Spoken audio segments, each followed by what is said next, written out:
Jangan kapan nikah, tapi tidak ada solusi. Kalau cuma tanya aja semua orang bisa. Apalagi kalau waktu lebaran ini, kapan nikah? Rasul coba dilihat, kapan nikah kamu? Saya siap Rasul, saya nikahkan ya. Oh gitu. Saya nikahkan kamu ya? Enggak Rasulullah. Berangkat ke sana, nanti kamu diterima di sana. Tidak punya duit Rasulullah, duit. Buat walimah ya, tidak punya kambing, tidak punya masakan. Saya ngendel. Dinikahkan, diberi mahar, diberi masakan. Itu Nabi Muhammad SAW. Jangan sekedar tanya kapan nikah, tapi kalau kabarin, Kak Boys. Ya.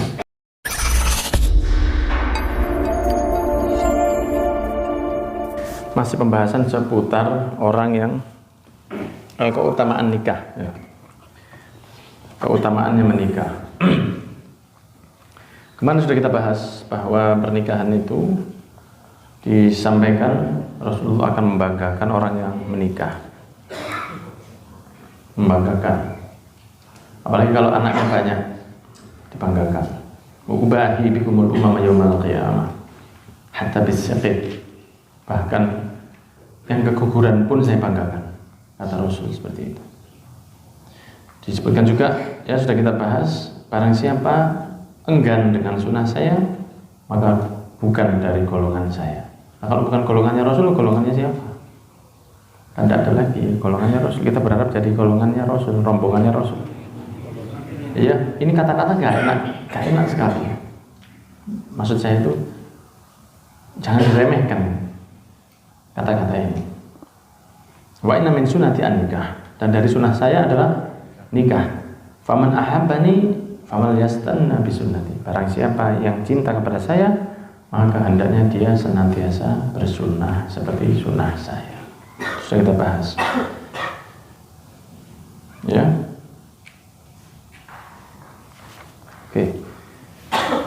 Kemudian juga kita bahas bahwa kalau jadi mertua, sudah kita bahas, jangan ribet. Masuk ruwet. Kalau sudah ada baik, orangnya baik, amanatnya baik, sebaiknya diterima. Begitu ya. Jadi misalnya sudah ada yang melamar, orangnya baik, kerjaannya sudah baik, anaknya juga amanat, ibadahnya juga baik, diterima, jangan ditolak, diperpanjang dengan alasan yang tidak masuk akal. Kemudian sekarang kita bahas yang baru diantaranya dari sahabat Abdullah bin Abbas.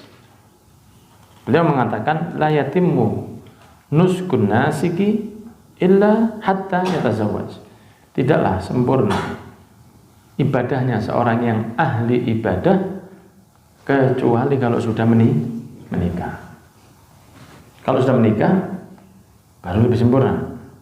Kalau belum menikah maka dia belum sempurna ibadahnya. Gitu. Kenapa? Karena kesempurnaannya diantaranya adalah lewat pernikahan, di mana hawa nafsunya itu bisa terjaga, ya lebih terjaga. Kan manusia ini punya hawa nafsu, terutama kalau masalah antara laki-laki dengan perempuan, dan itu normal. Kalau laki-laki dengan laki-laki itu tidak normal. Kalau laki-laki dengan perempuan itu normal. Gitu ceritanya. Nah, ketika ada orang yang tertarik dengan perempuan, kemudian sudah siap menikah, sebaiknya kan segera menikah.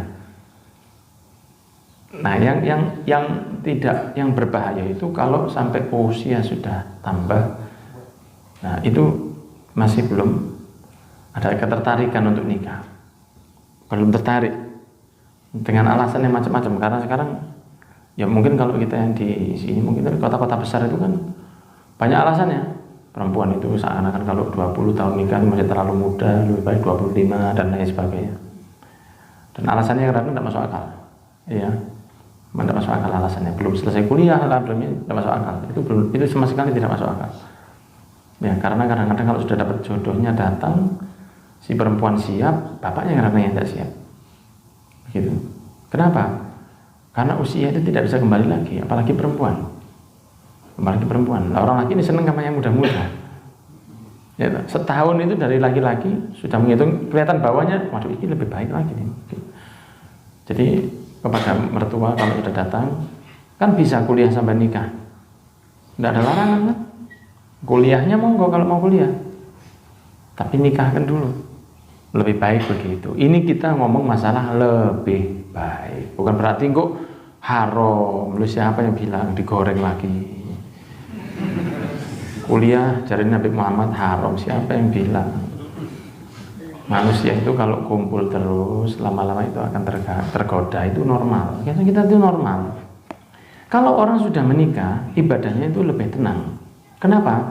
Karena dia tidak terbayang-bayang sesuatu yang mau dilakukan. Nah, orang nikah itu kalau sudah ada sudah katakan hawa nafsu sudah tersalurkan, ada ketenangan. Makanya dikatakan litaskunu ilaiha, supaya kamu tenang kepada orang. Kalau sudah nikah itu, ya, dia tidak harus selalu berhubungan badan. Masa harus terus? Kan tidak. Dari 24 jam itu lebih banyak tidak berhubungan badan daripada ini. Kan nikah itu tidak harus begitu terus. Macan aja enggak gitu. Kan manusia itu ada waktunya, kan enggak terus begitu. Tapi di dalam benak seorang yang sudah menikah, di bawah sadarnya ada ketenangan, ketenangan yang mengatakan bahwa kalau saya perlu, hawa nafsu saya naik, saya tidak perlu bingung, karena saya bisa melampiaskan di sesuatu yang sifatnya halal. Nah, itu yang mahal dari pernikahan ini. Ya, makanya Rasulullah mengatakan siapa sudah menikah maka separuh agamanya sudah terjaga. Kenapa? Karena dia tidak berfantasi. Kalau ada nafsu yang datang, dia tahu bahwa saya bisa melampiaskan kepada sesuatu yang halal. Nah, tenangnya seorang laki-laki khususnya itu mahal. Tidak harus, ya, pernikahan itu juga memberi ketenangan itu tadi. Kan tidak terlalu terus begitu, kan tidak terus begitu setiap hari kan tidak semua orang begitu. Ada, tapi tidak setiap hari. Tidak semua orang begitu. Ada yang setiap harian, tapi kan tidak terusan. Nah, sehingga ada rasa tenang itu loh. Kalau saya mau, saya bisa. Sehingga lebih tenang. Kadang-kadang begitu. Nanti kalau yang perempuan misalnya pulang ke rumah mertua 3 hari misalnya, karena nyambangi mertua pulang haji atau mulai bingung gitu, Pak.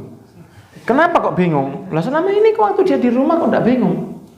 Karena selama dia di rumah kelihatan saya tenang. Tapi begitu dia keluar, rasa tenang itu hilang. Atau ketika dia datang bulan.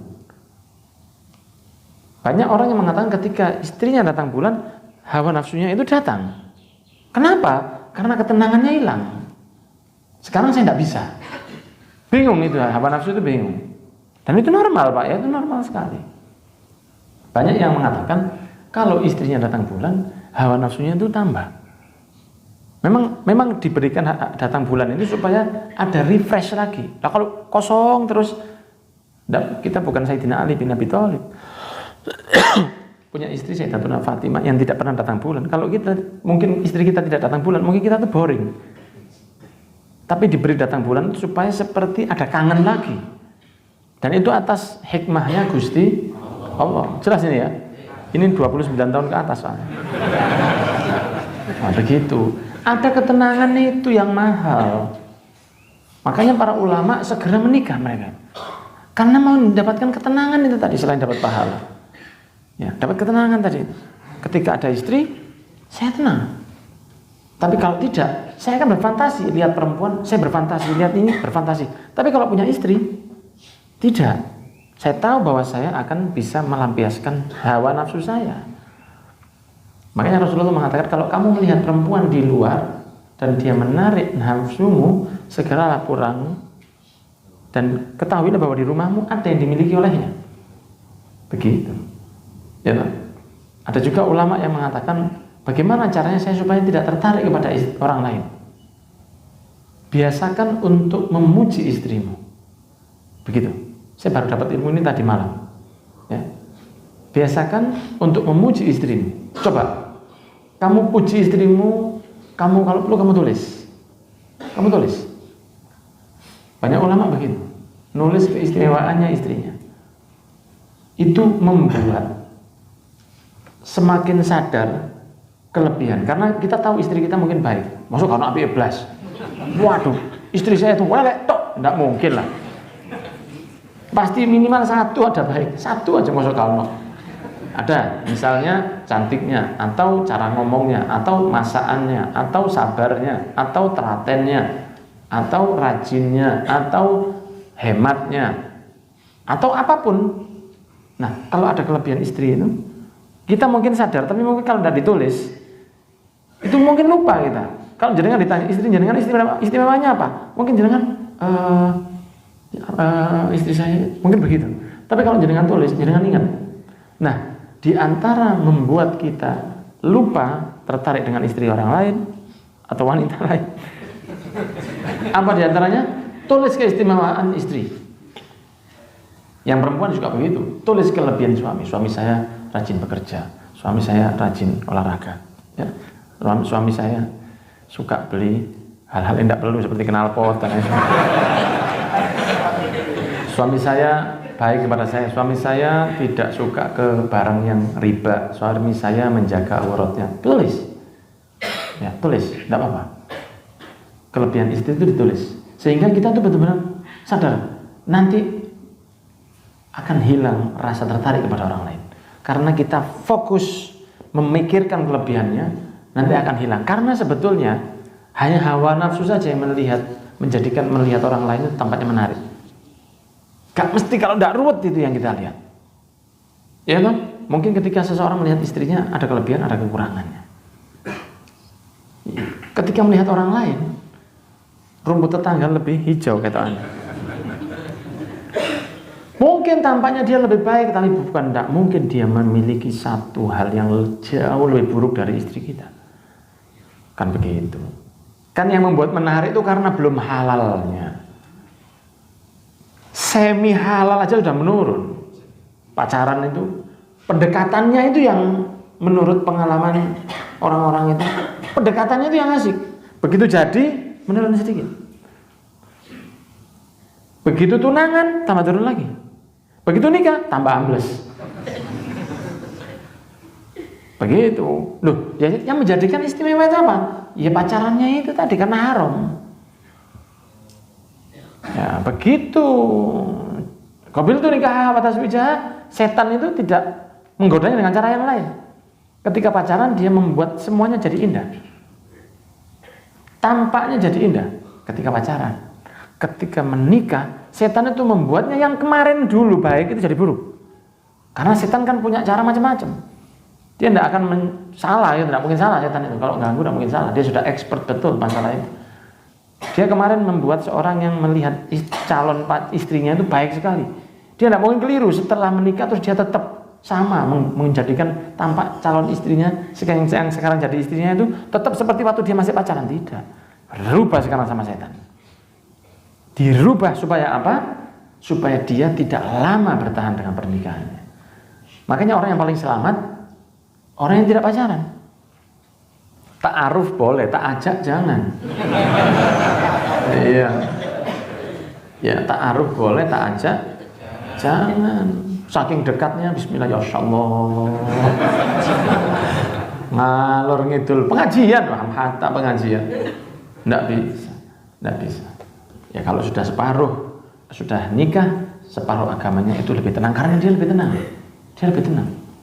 Semoga jenengan segera berangkat haji. Amin. Hajinya sama istrinya. Amin. Alhamdulillah saya sudah pernah tahu haji dengan istri dan tidak dengan istri. Wah ya jauh. Loh kenapa kok jauh? Karena ada ketenangan itu tadi. Itu yang mahal, ya. Umroh sama istri gitu ya. Gitu ceritanya. Insyaallah.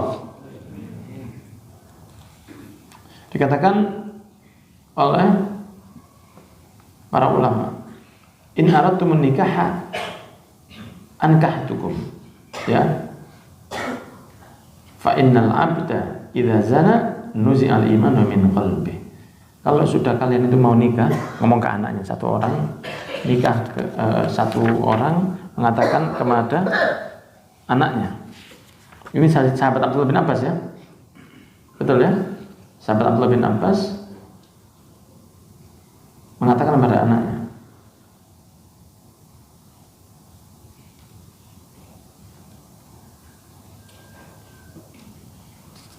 ya, ini dikatakan kalau kamu mau nikah, saya nikahkan. Maksudnya kalau kamu sudah ada ketertarikan kepada perempuan, saya nikahkan. Karena sesungguhnya hamba kalau sudah zina, diambil iman dari hatinya, katanya. Kemudian sahabat Abdullah bin Mas'ud mengatakan, kalau tidak tersisa dari umur saya kecuali hanya 10 hari saja, saya mau tetap nikah. Misalnya saya tahu 10 hari lagi saya mati, tetap saya mau nikah. Kenapa? Karena saya takut supaya saya tidak menemui Allah dalam keadaan tidak punya istri. Begitu. Ya. Walaupun tinggal 10 hari umur saya, tetap saya mau nikah. Kemudian meninggallah 2 istri sahabat Mu'adz bin Jabal.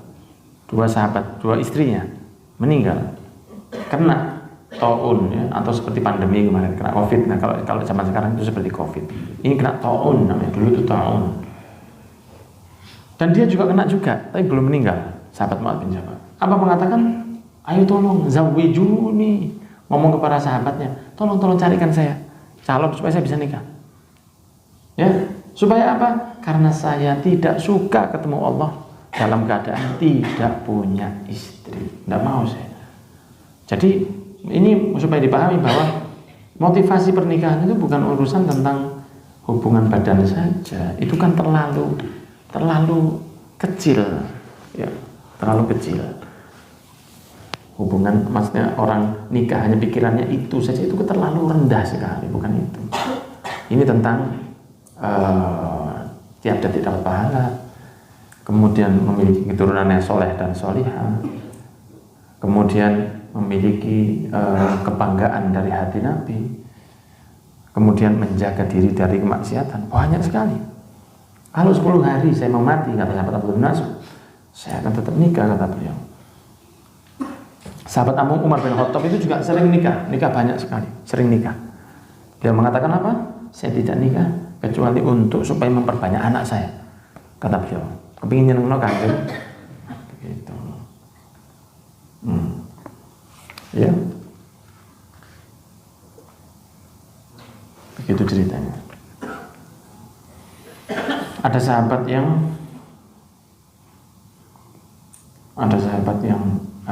mengatakan kepada Rasulullah SAW, ketemu Nabi Muhammad, haid maka Rasulullah SAW ditanya sama Nabi, kamu nggak nikah? Dia mengatakan, saya tidak punya apa-apa ya Rasulullah, mau nikah. Kalau orang dulu bilang tidak punya apa-apa, itu tidak punya apa-apa betul. Maka diam, ya. Ditanya lagi oleh Rasul, kamu tidak nikah? Ya Rasulullah, saya tidak punya. Kemudian dalam hatinya begini, kalau saya ditanya lagi yang ketiga, akan saya lakukan. Ditanya sama lagi sama Rasul, kamu tidak pengen nikah? Ya sudah Rasulullah, nikahkan saya. Gitu. Ini nekat ya. Berarti Rasulullah ini kepingin saya nikah benar. Ditanya lagi. Ditanya 1 kali saya bilang saya tidak punya. Ditanya lagi saya tidak punya. Ditanya lagi, ya sudah. Jadi dengan nikahkan saya ya Rasul. Nah, sudah akhirnya Rasulullah mengatakan, kamu pergilah ke kampung Fulan, ya, di keluarga Fulan itu kamu minta, katakan bahwa supaya salah satu dari perempuan yang ada di kampung di Bani tersebut, supaya nikahkan anak-anak perempuan mereka salah satunya dengan kamu. Ya Rasulullah, saya mau, tapi saya tidak punya apa-apa. Mau bawa apa saya? Antaran itu Pak. Kalau sekarang itu kan gambar bebek, ya, anduk gambar kelinci, tidak ada tuh. Ini mau bawa emas, tidak ada. Maka Rasulullah SAW mengatakan, ayo para sahabat, tolong kumpulkan emas kalian seikhlasnya. Maka para sahabat mengumpulkan emasnya seadanya, dikumpulkan, kemudian berangkatlah kamu, maka nikahlah, ya, nikah aja, dah, buat walimah. Waduh Rasulullah, sahabat urunan kambing juga dibuat walimah. Ya seperti itu. Itu orang kalau nyari solusi begitu. Ini Nabi Muhammad. Jangan kapan nikah tapi tidak ada solusi. Kalau cuma tanya aja semua orang bisa. Apalagi kalau waktu lebaran ini, kapan nikah? Rasul coba dilihat, kapan nikah kamu? Saya siap Rasul, saya nikahkan ya. Oh gitu. Saya nikahkan kamu ya? Enggak Rasulullah. Berangkat ke sana, nanti kamu diterima di sana. Tidak punya duit Rasulullah, duit. Buat walimah ya, tidak punya kambing, tidak punya masakan. Saya yang handle. Dinikahkan, diberi mahar, diberi masakan. Itu Nabi Muhammad SAW. Jangan sekedar tanya kapan nikah, tapi kalau kabarin, gak boys. Ya, wallahu a'lam bishawab.